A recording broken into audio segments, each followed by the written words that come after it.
Fala pessoal, sejam todos bem-vindos a mais um vídeo aqui do nosso canal do Centro Espírita Allan Kardec. Eu espero de coração que todos vocês estejam bem. No vídeo de hoje nós estaremos dando continuidade aos nossos estudos e comentários da obra Estude e Viva, do Chico Xavier e do Valdo Vieira. No vídeo de hoje nós estaremos comentando o capítulo 25, que aqui tomamos a liberdade de intitular este vídeo Nas Crises da Direção, Ore. No capítulo 25 encontram-se as seguintes mensagens: Nas Crises da Direção, de Emmanuel, e a mensagem de André Luiz, intitulada Sentenças da Vida. Além disso, os autores espirituais nos sugerem as seguintes leituras complementares: o Evangelho, capítulo 17, Sede Perfeitos, o item 9, os superiores e os inferiores, e a questão do Livro dos Espíritos 876. Sugerimos então que você pause esse vídeo, faça essas leituras, faça suas reflexões, faça suas anotações e depois venha para cá para que juntos possamos refletir. Temos tido algumas crises na nossa vida que são comuns na direção? Temos buscado orar neste momento? E por que então orar? Na certeza de que o estudo esclarece e faz com que possamos viver e amar cada vez melhor, vamos então estudar? Bom, como de costume, iniciando os nossos comentários a respeito, da mensagem do Evangelho, do capítulo 17, o item 9. Essa mensagem nos convida a refletir sobre tudo aquilo que nos é confiado, e nós já havíamos falado sobre ela em vídeos anteriores. Uma questão muito interessante é que todo empréstimo, tudo aquilo que é confiado, nos será cobrado. E tudo aquilo que nos é então emprestado, nos é emprestado com algum intuito. Lembra que nós refletimos em vídeos anteriores que nada é criado para inutilidade? Nada nos é dado para inutilidade, tudo tem um propósito. Então, quando nós pensamos em empréstimo, convém a primeira reflexão: o que me é emprestado? É aquilo que pode ser me retirado. Então a gente observa que aquilo que a gente realmente tem é aquilo que ninguém pode me tirar. Ué, João, mas aí nessa reflexão a gente observa que a minha casa alguém pode me tirar, meu dinheiro alguém pode me tirar, o título que eu tenho com a morte ela pode me tirar. Pois é. Então tudo isso são empréstimos. Certo. Pensando então agora focado na questão desses empréstimos, daquilo que, dependendo das situações, podem nos ser retirados, convém a seguinte reflexão: se eles estão no momento conosco, há um propósito. Como temos utilizado eles?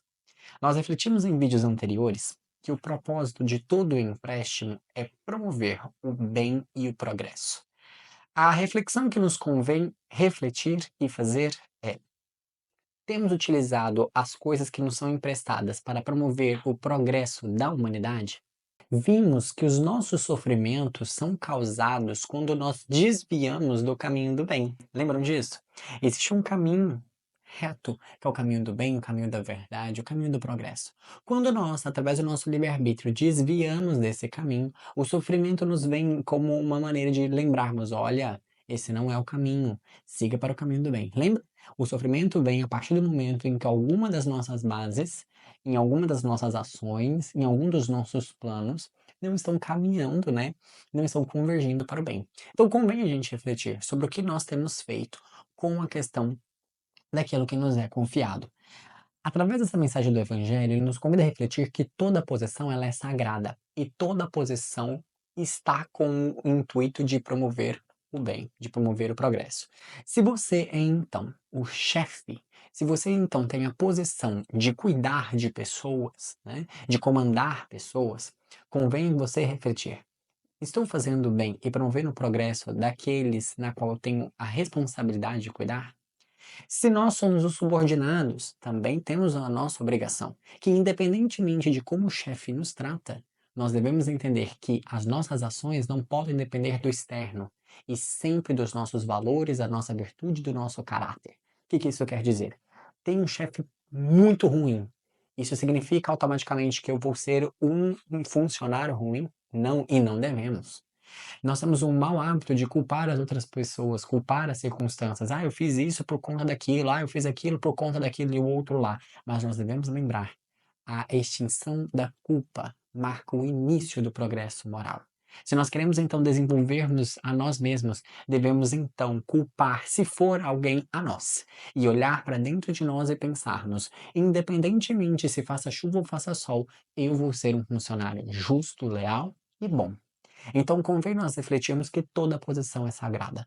Toda posição tem como objetivo fornecer o bem e o progresso. Essa mensagem do Evangelho convida a nós a refletir sobre isso. Certo. E aí vem então a pergunta de 876 do Livro dos Espíritos, que quando a gente fala em fazer o bem, em fazer um progresso, não tem como falarmos disso sem falarmos da justiça. E na pergunta de 876, o Allan Kardec fez um questionamento muito interessante, que é o seguinte: como nós devemos entender justiça? Quais são as bases da justiça? De que forma que nós podemos aplicá-la? Considerando então que a justiça é uma lei natural, né? É uma lei que está independentemente da minha vontade, a natureza ela é justa, como eu devo entender a justiça? E aí, os espíritos superiores nos convidam a lembrar da resposta, da fala de Jesus. Quando pensarmos em justiça, o que Jesus nos disse? Faça ao outro o que gostaria que fosse feito a você. Quando nós paramos para pensar nesse importante ensinamento, convém duas reflexões. A primeira, nós precisamos ter empatia e ter a habilidade de se colocar no lugar do outro. E de pensar, se eu cometer o erro que o outro cometeu, se eu estivesse naquela situação, qual seria a corrigenda que eu gostaria de receber? Ah, João Vitor, mas eu jamais cometeria o erro que aquele cometeu. Cuidado, cuidado. Talvez se nós estivéssemos naquelas condições, com aquela cabeça, com aquela pressão, talvez nós tivéssemos feito aquilo e pior. Mas tudo bem, suponhamos que nós já chegamos num patamar de consciência que não cometeríamos aquele erro. Então nós teríamos a consciência de que, para nós chegarmos aonde chegamos, para termos essa consciência, nós também erramos. Lembra da questão da indulgência? Nós cometemos os nossos erros. É entender que Jesus, sendo o nosso exemplo e fazendo o que ele fez, perdoando e amando, ensinando, como que o espírito chega a esse patamar? Como que ele chega a um patamar desse de evolução?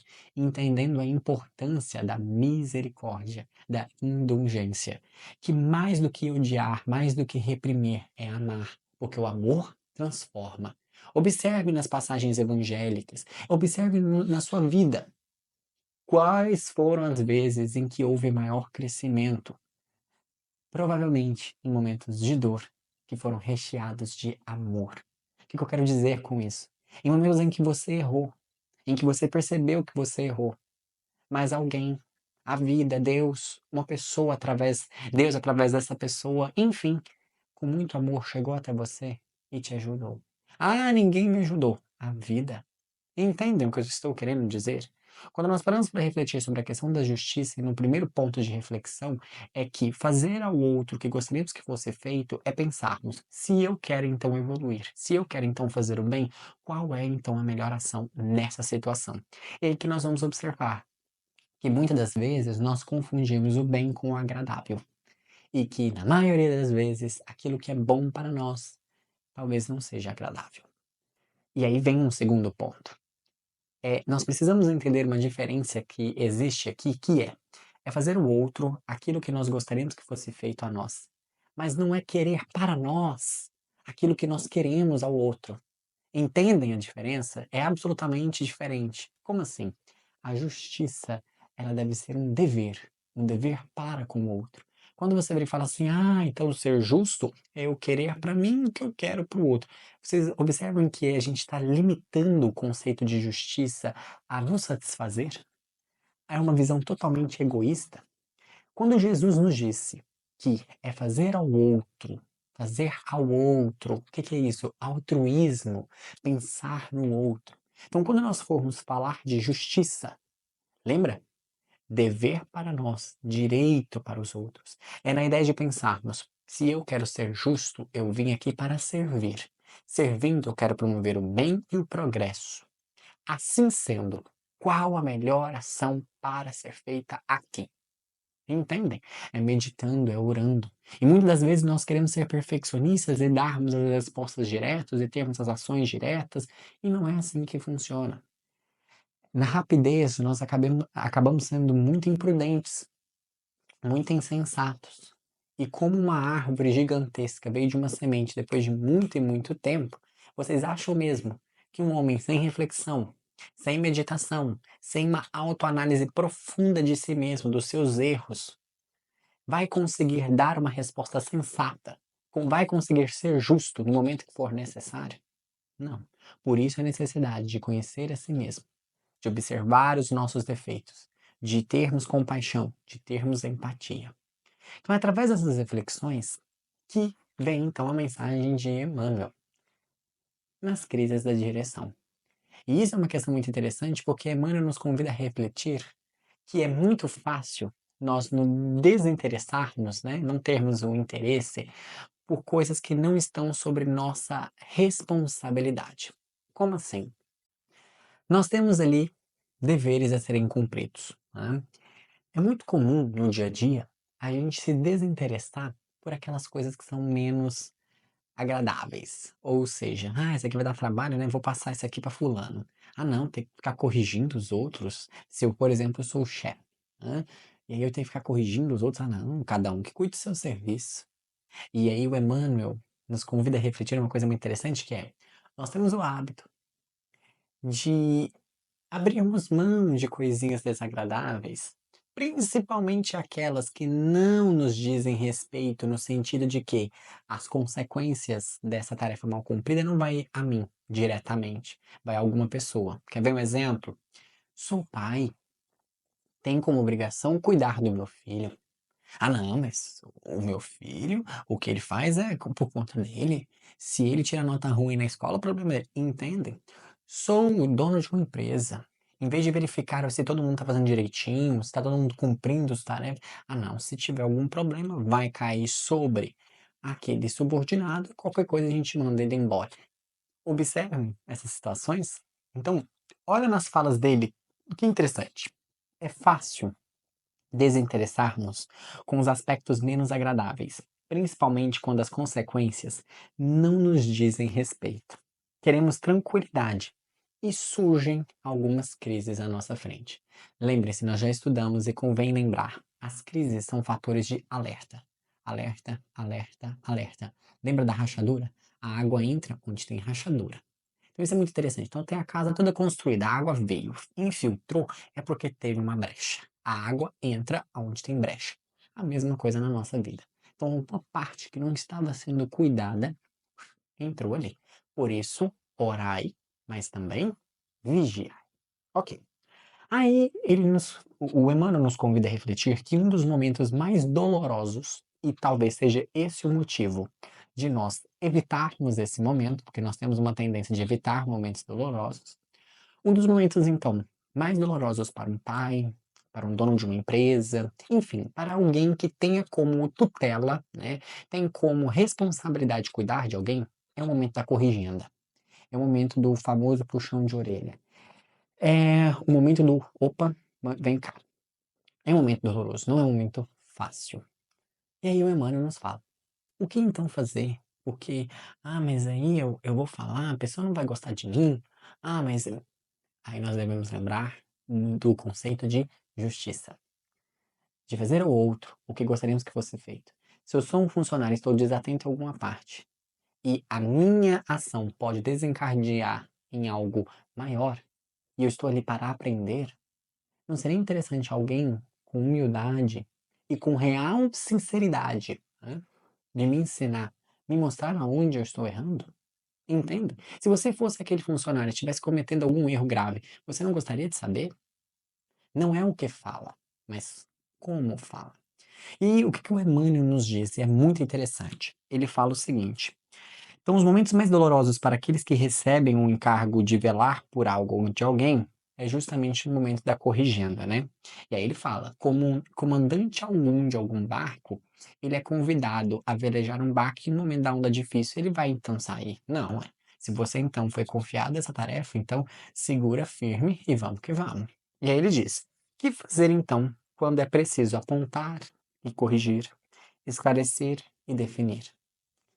Ele nos diz: ore. Aí muitas vezes fala, então eu ir ali, orar e levar as mãos para o céu. Pode ser uma forma. Mas a oração é a reflexão, é esse contato com a nossa parte espiritual, com os nossos valores, com os nossos princípios, é o nosso contato com Deus, com o bem e com o progresso. Então, quando Emmanuel nos fala orar, quer dizer meditar. Para que através dessa oração, dessa meditação, dessa conexão com o real objetivo de ser justo, de ser bom, nós possamos achar o equilíbrio entre não censurar, mas também não ser complacente, não ser favorável ao mal ali. Entendem? Porque nós já vimos isso também em vídeos anteriores. Ficar ali no meio do muro, não corrigir, sobre o aspecto de que, não, se eu corrigir eu vou quebrar com a harmonia. Opa, opa. Isso daí é uma desculpa que nós temos que jogar no lixo. Porque que história é essa? Nós vamos prevalecer com a harmonia naquele momento, para no futuro ter uma desarmonia muito maior, porque eu não corrigi aquele erro. Não faz sentido algum. Que de harmonia essa superficial valerá se daqui a um tempo vai ter um desastre muito maior, né? Melhor ter um certo desconforto agora e ter ali uma harmonia duradoura do que o contrário, né? Imagine. Um exemplo que me veio aqui na cabeça, a criança que toma vacina. É muito melhor aquela criança tomar a vacina e ter um momento de dor ali, mas ser protegida, do que futuramente desenvolver uma doença que pode levar a óbito. Não faz sentido? Então, o que o Emmanuel nos convida é: ore, medite, para que a gente possa achar o equilíbrio. Não censurar, mas também não ser a favor do mal e achar esse equilíbrio. E o equilíbrio está onde? Em ser justo, em ser bom, em fazer o outro que gostaria que fosse feito a nós pensando: o que eu posso fazer aqui para agir da melhor forma? O que eu posso ensinar? O que eu posso acrescentar? E essa é uma reflexão que nos convida muito a refletir e de pensarmos: temos tido essa sabedoria com as pessoas que nos são confiadas? Porque convém a gente parar e pensar. E também aquela ideia, né? De, então quer dizer que eu tenho que sair aí procurando e corrigindo todo mundo? Cuidado, cuidado. Não é sair corrigindo todo mundo, mas é, se observado, pensar e refletir. Como posso fazer para que isso seja, então, bálsamo de luz naquela empresa, naquela pessoa, naquela situação, certo? Bom, por fim, porém não menos importante, a mensagem de André Luiz, Sentenças de Vida. Basicamente é uma mensagem onde ele coloca para nós frases bem curtinhas de grande impacto e que convém a nós refletir, que convida a nós a mexermos com algumas coisinhas que talvez estão ali meio confortáveis. Ele fala: vamos aqui, vamos organizar, vamos pensar, vamos refletir, vamos trabalhar. Estamos aqui para trabalhar. E olha que interessante, ele já começa a mensagem dele da seguinte maneira: cumpra os deveres desagradáveis. Ou seja, fazendo um resumo da tarefa do Emmanuel. É desagradável corrigir alguém, é desagradável corrigir a si mesmo, é desagradável falar de defeitos, é desagradável admitir que está errado, é desagradável. Sim, faça esses deveres. Você não tem o dever de promover o bem, de promover o progresso? Dentro dele tem coisas que não são legais de fazer. Faça. Aí ele continua: vitalize os negócios com fraternidade pura, coloque o bem de todos. Ou seja, se você é dono de alguma empresa, de algum negócio que você está fazendo, dê vida de tal forma que esse negócio possa promover a coletividade geral e não somente a você. Ou seja, se você é dono de uma padaria, que todas as pessoas que sentem na sua padaria se sintam bem, que os seus funcionários se sintam bem, que os seus clientes se sintam bem, que você, dono dessa padaria, se sinta bem. Dono de padaria, de loja de roupa, de uma escola, enfim, de qualquer lugar. Pai e mãe, a mesma coisa. Que todas as pessoas que vierem àquele lar se sintam bem, que os filhos se sintam bem, que os avós se sintam bem. É vitalizar, é pensar: estou construindo algo, isso me foi emprestado. Assim sendo, vou consagrar isso daqui, fechar um ciclo e promover a união e o bem e o progresso aqui. Além disso, esqueça narrativas que ressaltem o erro. Já vimos isso em vídeos anteriores, mas sabe aquelas frases que a gente tem um mau hábito de falar que induzem o erro? Os fins justificam os meios. Não, se a pessoa está muito difícil, eu mereço mais, então vou largar a mão. Cuidado com essas narrativas, cuidado com essas falas que nos induzem ao egoísmo, à falta de perdão, à falta de amor. Cuidado, vamos abandonar elas. Ou se elas chegarem na nossa porta, lixo nelas. Reflexão, vamos refletir sobre aquilo que nós estamos lendo, daquilo que nós estamos falando e parar e pensar: aquilo que eu penso, aquilo que eu falo, aquilo que eu escuto, possui doses de egoísmo? Possui doses de desprogresso, de maldade? Convém essa reflexão. Além disso, ele fala: liberte-se das frases de efeito. Essa daqui eu adorei. E nós devemos tomar muito cuidado. É muito comum para nós palestrantes, é muito comum para nós que ensinamos algo a alguém, termos respostas prontas. Fora da caridade não há salvação. O bem é o melhor caminho. Cuidado, cuidado. Ah, então quer dizer que eu não posso mais utilizar frases de efeito? Pode. Mas o intuito aqui, e a frase que ele coloca muito interessante é: liberte-se das frases de efeito. Palavras postiças sufocam o pensamento. Ou seja, então quer dizer então que eu não posso utilizar a frase de efeito? Pode, mas é pensar, o que que essa frase de efeito tem? É analisar, é sair da superficialidade. A palavra postiça, fora da caridade não há salvação. Fora da caridade não há salvação. Qual que é o intuito disso? É pensar, é refletir. Por que fora da caridade? O que é caridade? Eu vou ser salvo do quê? Peraí, eu tô pedindo salvação por algo? Eu tô perdido? Onde é que eu tô? Então, a frase de efeito, na minha opinião, ela surge para sinal de alerta. Ela veio. Aí agora cabe ao nosso pensamento aprofundar, criar raízes dessa frase, analisar ela com a nossa vida, com os nossos estudos, com o nosso pensamento, com a nossa racionalidade. Em suma, cuidado com as frases de efeito, em pegarmos ela, sairmos aí falando, mas sem nenhuma reflexão. Além disso, evite divertimento nocivo ou desnecessário. Ou seja, recobre energias, tenha cautela. Então quer dizer que eu tenho que ficar dentro de casa e não posso sair? Muito pelo contrário. Se você sai para promover o bem, para escutar um amigo, para trazer riso e alegria ao mundo, vale muito a pena. Agora, se nós temos aquele divertimento que é nocivo, que a gente volta pior do que a gente foi, de que a gente não contribuiu para nada, tem talvez até aquela sensação de que, nossa, parece que eu até andei uns passinhos para trás, evite essa. Agora, toda aquela em que você volte melhor do que você foi, vá. Além disso, resista à desonestidade. Valorize os empréstimos que Deus então nos deu, pensando na ideia do progresso, pensando na ideia do bem. E por fim, prestigie. Eu achei esse daqui fantástica que ele finaliza, né? Prestigie as leis da vida. A vida tem leis. Do amor, da justiça, da bondade, do progresso, do trabalho. Tem leis. Como que a gente vai prestigiar as leis? Ele fala, obedecendo-lhes. Tem uma frase que eu gosto muito de Helena Blavatsky, uma filósofa russa, que ela diz o seguinte: conhece a verdade e honre ela pela tua ação, pela tua vida. Muito semelhante com palavras diferentes. O que que isso quer dizer? Vamos então obedecer às leis, honrando e praticando com o nosso dia a dia. Se elas nos fazem bem, se nós a conhecemos, vamos levar elas, além das palavras, com as nossas ações, com os nossos olhares, com os nossos pensamentos. Assim sendo, quando crises e situações difíceis chegarem até nós, que nós tenhamos o hábito de parar, refletir, meditar.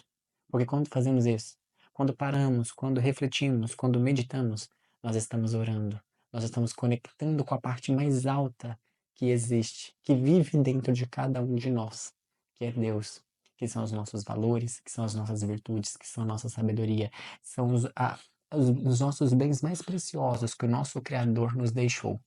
Assim sendo, nos momentos de crise e dificuldade, busquemos orar para que possamos então fazer o contato com essa parte sublime, com essa parte benévola, para que então possamos trazer ela ao mundo. Espero que esse vídeo possa ter te trago excelentes reflexões. Te vejo nos nossos próximos vídeos. Um beijo no seu coração. Até mais.